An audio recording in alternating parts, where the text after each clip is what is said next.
Hi friends, welcome to LATCHAM'S recipe. நம்ம இன்னைக்கு விநாயகர் சதுர்த்திக்காக கொழுக்கட்டை எப்படி செய்யறதுன்னு பார்க்கலாம். அதுக்கு தேவையான பொருள் என்னன்னு பார்த்துக்கலாம். 2 கப் அரிசி மாவு எடுத்து வச்சிருக்கேன் இந்த பவுல்ல. இதுல தேங்காய் ஒன்று திருவி வச்சிருக்கேன். இதுலேருந்து தேவையானதை தான் எடுத்துக்க போறேன். இது 4-5 ஏலக்காவை ஒரு ஸ்பூன் சர்க்கரையில் பவுடர் பண்ணி வச்சிருக்கேன். நெய் கொஞ்சம் எடுத்து வச்சிருக்கேன். 2 கப் மாவுக்கு 1 கப் சர்க்கரை எடுத்து வச்சுருக்கேன், வெல்லம். இப்போ நம்ம இதுக்கான பூர்ணம் எப்படி செய்கிறதுன்னு பார்க்கலாம் வாங்க. இப்போ பூர்ணம் செய்கிறதுக்கு ஒரு பேனில் கொஞ்சமாக நெய் போட்டுக்கிறேன். அந்த நெய்யில் நான் கொஞ்சம் முந்திரி பருப்பு எடுத்து வச்சுருக்கேன். அதை வறுத்து எடுத்துக்கலாம். நம்ம வேர்க்கடலை வேணாலும் வறுத்து பவுடர் பண்ணிக்கலாம், இல்லை எள்ளு சேர்த்துக்கலாம், எது வேணாலும் சேர்த்துக்கலாம், நம்ம இஷ்டம்தான். ஆனால் நம்ம கொஞ்சம் அதில் முந்திரி பருப்பு சேர்த்து அந்த பூர்ணம் செய்யக்குள்ள நல்லாயிருக்கும், உங்களுக்கு டேஸ்ட்டாக இருக்கும். எள்ளு கூட நம்ம சேர்த்து பொடி பண்ணிக்கலாம், இல்லாட்டி வெறுமனே தேங்காய் வெல்லம் ஏலக்காய் போட்டு நம்ம பூர்ணம் பண்ணி அந்த கொழுக்கட்டைக்குள்ள வச்சுக்கலாம். இது கொஞ்சம் வச்சா கொஞ்சம் டேஸ்ட்டாக இருக்கும், குழந்தைங்களும் விரும்பி சாப்பிடுவாங்க. கடாயில் நான் 1 கப் வெல்லம் எடுத்திருக்கேன்.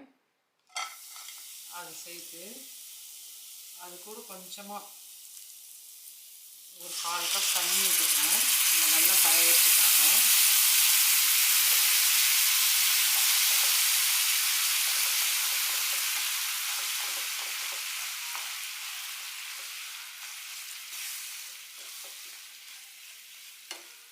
இந்த வெல்லம் கரைஞ்சதும் ஒரு சில வெல்லத்தில் நமக்கு மண் இருக்கும், அதனால் வடிகட்டி எடுத்துக்கணும். நான் வாங்குகிற வெல்லத்தில் மண்ணெலாம் இருக்காது, இருந்தாலும் நான் ஒரு தடவை வடிகட்டிட்டு தான் சேர்க்க போகிறேன். இந்த வெல்லம் கொதித்து கரைஞ்சிருச்சு. நம்ம பாகாலாம் ஆக்கக்கூடாது, இந்த மாதிரி கரைஞ்ச உடனே இப்போ இந்த வெல்லத்தை எடுத்து ஒரு வடிகட்டியில் ஃபில்ட்ரு பண்ணிக்க போகிறோம். இப்போ இந்த வெல்லம் கரைஞ்சிருச்சு நல்லா. இப்போ நம்ம அந்த வெல்லத்தை வடிகட்டிக்கலாம். வெள்ளைப்பாகை ஆக்கக்கூடாது, கொதிச்சாலே போதும்.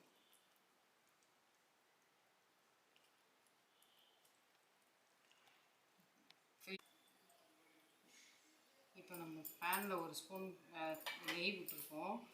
அதில் கொஞ்சமாக அதுக்கு தேவையான தேங்காய் போட்டுக்கிறேன். நான் 2 டேபிள் ஸ்பூன் அளவுக்கு போட்டிருக்கேன் தேங்காய் திருவுனது. தேங்காய் பூ போட்டிருக்கேன் 2 ஸ்பூன். அது ரொம்ப வதக்கணும் இல்லை, லைட்டாக வதக்கிட்டு அது கூட நம்ம வடிகட்டி வச்சுருக்கிற வெள்ளைப்பாகை சேர்த்துக்கலாம்.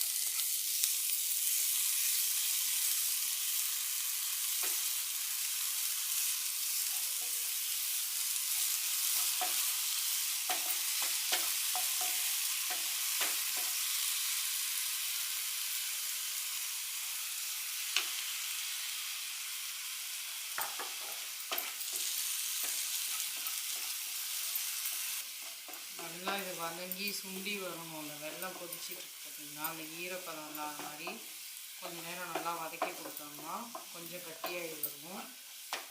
அந்த நேரத்தில் நான் முன்னாடி கொஞ்சம் ஒரு 10-15 முந்திரி பருப்பு வறுத்து வச்சுருந்தேன் இல்லைங்களா, அதை ஒரு மிக்ஸி கப்பில் போட்டு இந்த மாதிரி பவுடராக துருவி எடுத்துக்கணும். இந்த மாதிரி பவுடராக துருவி எடுத்துருக்கேன் அந்த முந்திரி பருப்பு வறுத்ததை. இதை இந்த வெல்லம் தேங்காய் பூ திருவினது வதங்குது பாருங்க, அதில் சேர்த்துக்கணும். நம்ம அந்த முந்திரி பருப்பு பவுடர் பண்ணி வச்சுருக்கோம் இல்லைங்களா, அதை சேர்த்துக்கணும். குறைன்னு தான் நான் பவுடர் பண்ணியிருக்கேன், ரொம்ப நைஸாக பண்ண தேவையில்லை.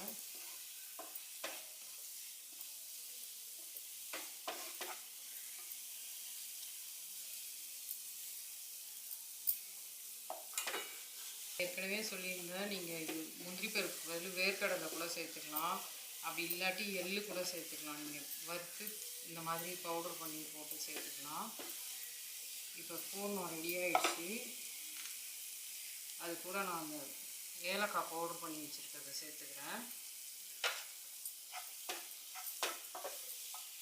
இந்த அளவுக்கு இருக்கணும். இது ஆறுச்சுன்னா நம்ம அந்த மேல் மாவு ரெடி பண்ணிவிட்டு அதை தட்டி அதுக்குள்ளே வச்சு மூடி கொழுக்கட்டையை ரெடி பண்ணுறதுக்கு ஈஸியாக இருக்கும். இது ஆறட்டும். பூர்ணம் ரெடி ஆகிடுச்சு. நான் இப்போ இதை எடுத்து ஒரு பக்கம் வச்சுக்கிறேன். இது ஆறட்டும் ஃபஸ்ட்டு. இப்போ நான் அந்த மெஷரிங் கப்பால் தான் 2 கப் மாவு எடுத்துக்கிட்டேன், அரிசி மாவு.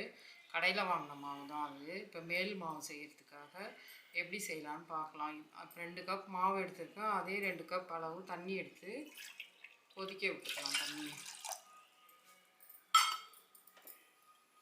2 கப் தண்ணி சேர்த்துருக்கிறதுல ஒரு பிஞ்ச் உப்பு போட்டிருக்கேன். அந்த தண்ணி நல்லா கொதித்ததும் நான் 2 கப் மாவு அரிசி மாவு எடுத்து வச்சுருக்கேன் இல்லைங்களா, அதில் கலந்து இப்போ மேல் மாவு ரெடி பண்ண போகிறேன்.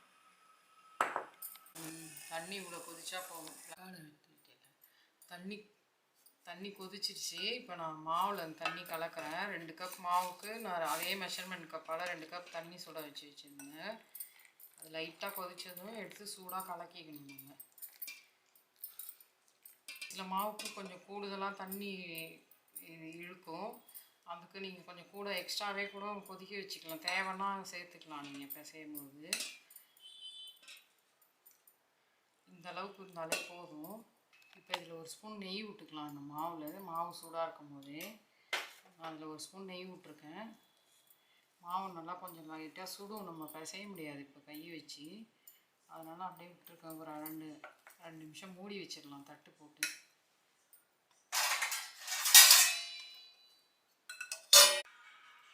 இப்போ மாவு ரெடி ஆகிடுச்சு. மேல் மாவு சுடும் ரொம்ப. நீங்கள் கையில் எண்ணெயை தொட்டுட்டு இன்னும் அழுத்தி பாருங்கள், எவ்வளோ சாஃப்டாக இருக்குது பாருங்கள் மாவு.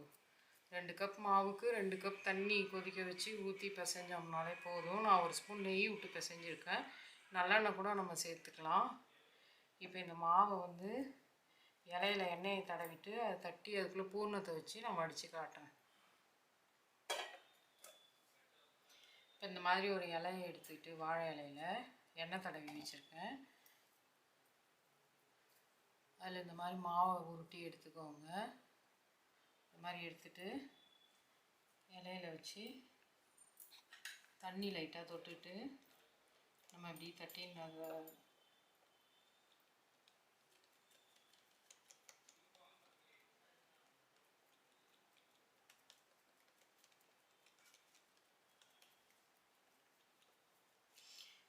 இந்த மாதிரி மெல்லிசாக தட்டிக்கிட்டு அதை நம்ம பூர்ணம் செஞ்சோம் இல்லைங்களா, அந்த பூர்ணம் ஆறிடுச்சு. இப்போ அதை கொஞ்சம் உள்ளே வச்சு ஸ்டஃப் பண்ணிக்கலாம். ஸ்டஃப் பண்ணி இந்த மாதிரி இலையை நம்ம அப்படி மூடி மடித்தோம்னாலே அது மூடிக்கும். இந்த மாதிரி வந்துடும். இப்போ ஓரத்தை நம்ம அப்படியே ப்ரெஸ் பண்ணி ஒட்டி விட்டுடணும், இல்லாட்டி அந்த பூர்ணம் வெளியே வந்துடும். அவ்வளோதாங்க கொழுக்கட்டை. இந்த மாதிரி செஞ்சு இந்த மாதிரி மடித்து ரெடியான கொழுக்கட்டையை இந்த மாதிரி ஸ்டீமர் பிளேட் இருக்கும்ல, இட்லி பானைக்குள்ளே வச்சு இதில் தான் நான் ஆவி காட்டி வேக வைக்க போகிறேன். இதில் கொஞ்சமாக எண்ணெய் தடவிப்பேன்.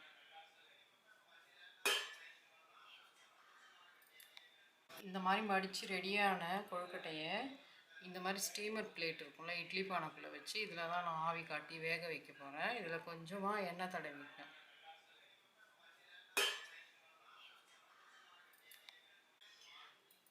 இப்போ இந்த மாதிரி இலையில தட்டிட்டு இது மோதகம் மாதிரி பண்ணுறதுக்கு எப்படி பண்ணுறதுன்னு காட்டுறேன்.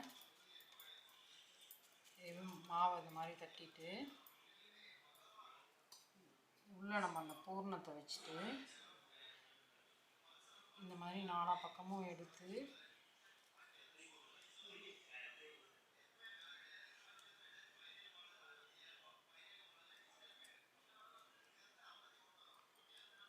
இந்த மாதிரி பிடிச்சிட்டோம்னாலே மோதகம் ரெடி ஆகிடும்.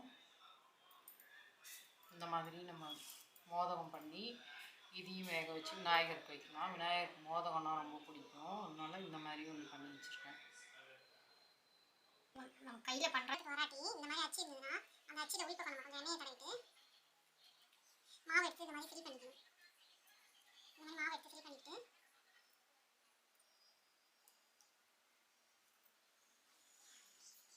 இந்த மாதிரி மாவை ஃபில் பண்ணிக்கோங்க. 2 பக்கமுமே ஃபில் பண்ணிக்கணும். மாவு ஃபில் பண்ணிவிட்டு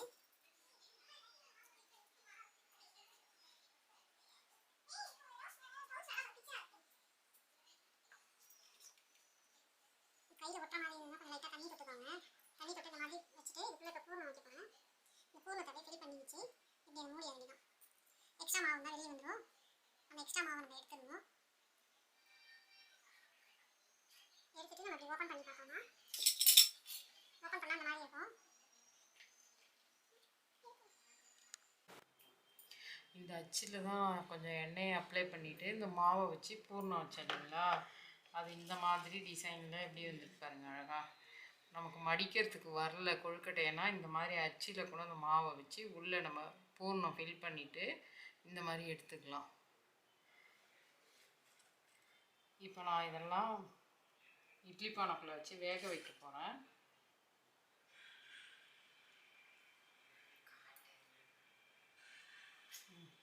இப்போ எல்லாம் ஃபில் பண்ணி ரெடி பண்ணிட்டேன். இதை தான் இப்போ இட்லி பானையில் வச்சு ஸ்டீம் பண்ண போகிறேன்.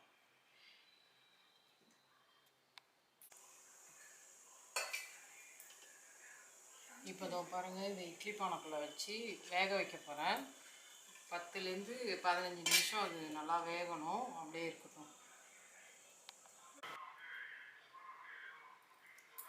இப்போ கொழுக்கட்டை 15 நிமிஷம் வேக வச்சாச்சு. நல்லா வெந்துருச்சு கொழுக்கட்டை. பாருங்க எப்படி வெந்திருக்குன்னு.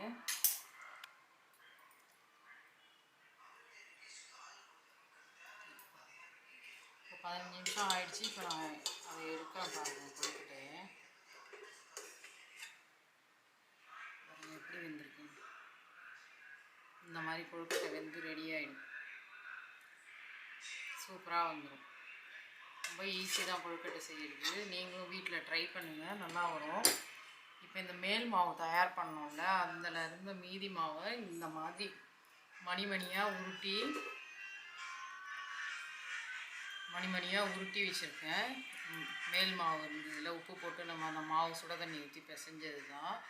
அந்த மீதி மாவை இந்த மாதிரி மணிமணியாக உருட்டியிருக்கேன். இதையும் அந்த மாதிரி ஒரு 10 நிமிஷம் ஆவியில் காட்டி வேக வச்சு எடுத்துட்டு இது கார கொழுக்கட்டை பண்ணி காட்டுறேன் பாருங்கள். இப்போ அந்த கொழுக்கட்டையை எடுத்துகிட்டு இதை வேக போட போகிறேன். கொழுக்கட்டை நமக்கு ரெடி ஆயிடுச்சு.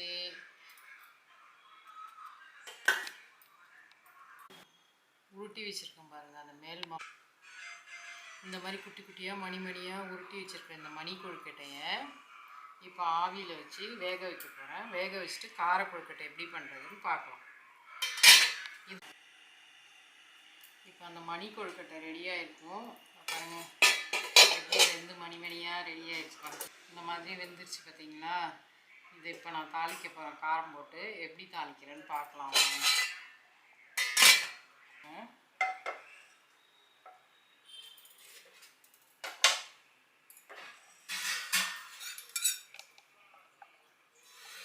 பேனில் 2 ஸ்பூன் நெய் விட்டுக்கலாம் தாளிக்கிறதுக்கு.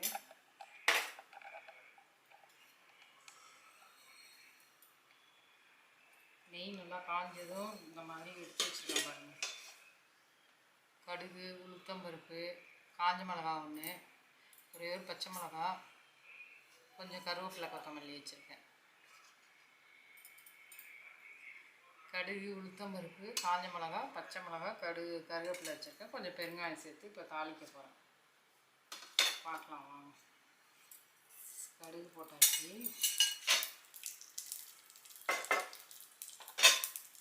கடுகு பொரியுது. உளுத்தம்பருப்பும் சேர்த்துக்கலாம்.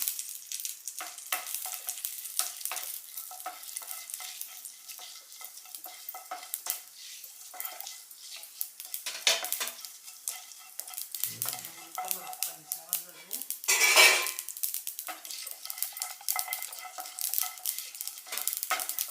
காஞ்ச மிளகா சேர்த்துக்கலாம்.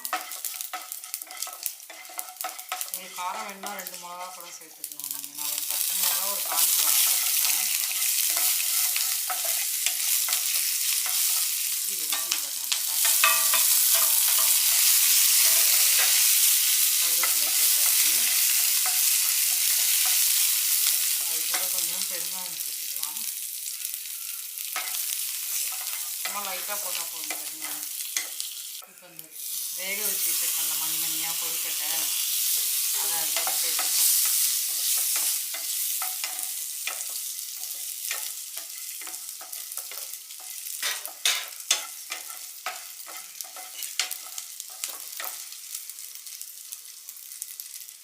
கொஞ்சோண்டு தேங்காய் பூ திருவி வச்சுருக்கிறத போட்டுக்கணும். ஏற்கனவே நம்ம மாவு தண்ணி கொதிக்கும் போது உப்பு போட்டு தான் அந்த மாவை கலந்து மேல் மாவு ரெடி பண்ணோம் அந்த கொழுக்கட்டைக்கு. அந்த மாவுலேயே தான் இது குட்டி குட்டியாக மணி மாதிரி உருட்டி வேக வச்சு எடுத்து இந்த மாதிரி காரம் போட்டு காமிச்சு கார கொழுக்கட்டை ரெடி பண்ணியிருக்கேன். சூப்பராக இருக்கும். குழந்தைங்களுக்கு செஞ்சு கொடுங்க விநாயகர் சதுர்த்திக்கு.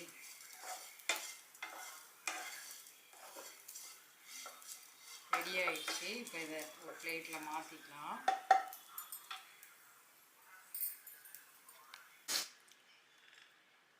இப்போ இனிப்பு கொழுக்கட்டை கார கொழுக்கட்டை ரெண்டுமே ரெடி ஆகிடுச்சு. விநாயகருக்கு பிடிச்ச மோதகம் பண்ணியிருக்கோம். இனிப்பில் கார கொழுக்கட்டை மணி கொழுக்கட்டை குட்டி குட்டியாக மணியாக அழகாக உருட்டி வேக வச்சு எடுத்து தாளிச்சிருக்கோம். தேங்காய் பூ சேர்த்துக்கோங்க, உங்களுக்கு எவ்வளோ வேணாலும் ரொம்ப நல்லாயிருக்கும். இதை நீங்கள் உங்கள் வீட்டில் செஞ்சு உங்கள் குழந்தைங்களுக்கும் கொடுத்துட்டு விநாயகர் சதுர்த்தி அன்னைக்கு என்ஜாய் பண்ணுங்கள். ஹாப்பி விநாயகர் சதுர்த்தி. நீங்கள் இந்த லட்சம்ஸ் ரெசிபிக்கு லைக் பண்ணுங்கள், ஷேர் பண்ணுங்கள், சப்ஸ்கிரைப் பண்ணுங்கள். நன்றி, வணக்கம்.